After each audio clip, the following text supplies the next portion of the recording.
Is the Democratic Party on the verge of an identity crisis that could hand the midterms to the Republicans on a silver platter? While everyone is focused on the national stage, a political earthquake is rumbling through Wisconsin, and it's being led by someone most establishment insiders never saw coming. Before we continue, if you want to stay on top of everything happening in U.S. politics, hit that subscribe button right now and leave a like. It really helps this channel grow and allows us to keep bringing you these deep dives. So, let's talk about Francesca Hong. She's a 37-year-old restaurant owner, a single mother, and the state's first Asian American assembly member. But she is also a self-identified democratic socialist who has called for the abolition of the police.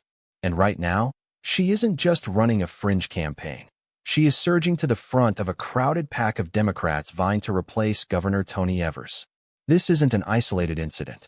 Across the country, from Michigan to Iowa and Colorado, we are seeing a wave of populist, left-wing candidates challenging the moderate guard.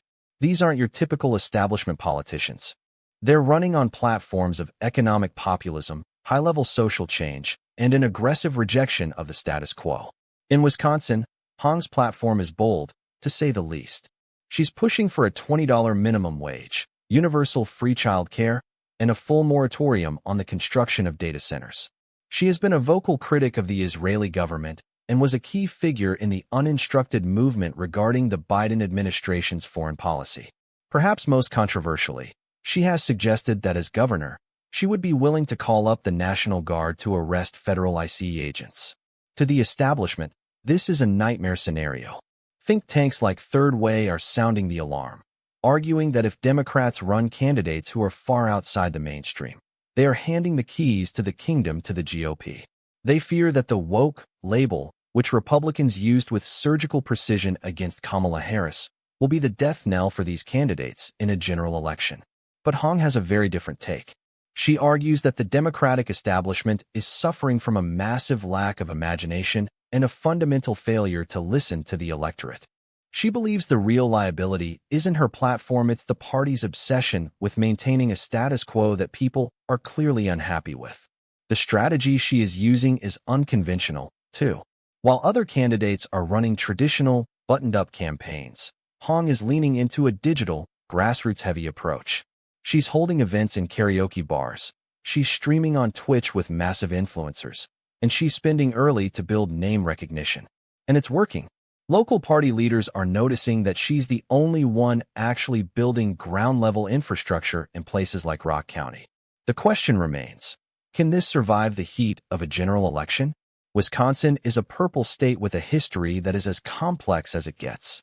It's the home of conservative firebrand Ron Johnson, but it's also the place where Bernie Sanders swept 71 out of 72 counties in the 2016 primary. It's a state where socialist mayors were once the norm, yet it's a state that Donald Trump narrowly won in 2024.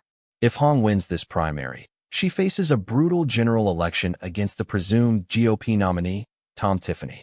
The fundraising gap is real. She's trailing significantly behind moderate challengers, but she is banking on her ability to turn disengaged, younger voters into a consistent voting bloc.